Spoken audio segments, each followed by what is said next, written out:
Positive মনোভাবের শক্তি। সোহেলের গল্প। একজন যুবক, সোহেল, ছোট্ট একটা গ্রামে বাস করত। তার জীবন ছিল খুবই সাধারণ, কিন্তু কিছুটা হতাশাগ্রস্ত।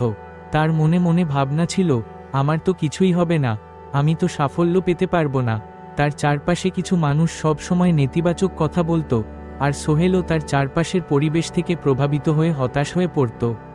কিন্তু একদিন তার এক পুরনো শিক্ষক তাকে একটি কথা বলেছিল, সোহেল, পজিটিভ মনোভাবের শক্তি বিশাল। যদি তুমি নিজের উপর বিশ্বাস রাখো, তাহলে কোনো কিছুই তোমাকে থামাতে পারবে না। এই কথাটা সোহেলের মনে গেঁথে গিয়েছিল। প্রথমে সে ভাবতে শুরু করল, আসলেই কি আমি কিছু পরিবর্তন করতে পারি?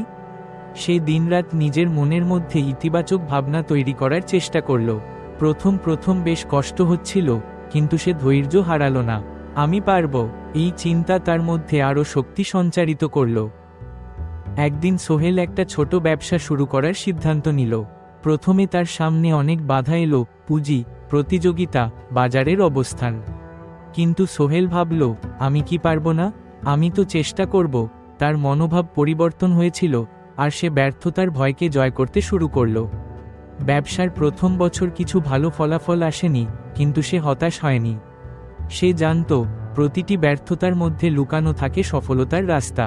সোহেল প্রতিদিন একটু একটু করে চেষ্টা করে যাচ্ছিল, আর সে লক্ষ্য করল, তার চিন্তাধারা এবং মনোভাবের পরিবর্তন আসলেই তাকে এগিয়ে নিচ্ছে।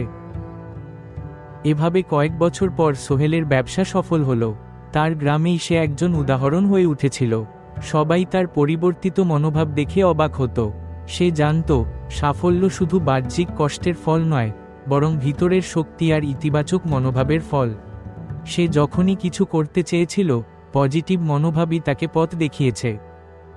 সোহেল এখন জানে, যত বড় বাধাই আসুক না কেন, যদি মনোবল দৃঢ় থাকে এবং পজিটিভ চিন্তা থাকে, তাহলে কোনো কিছুই তাকে থামাতে পারবে না।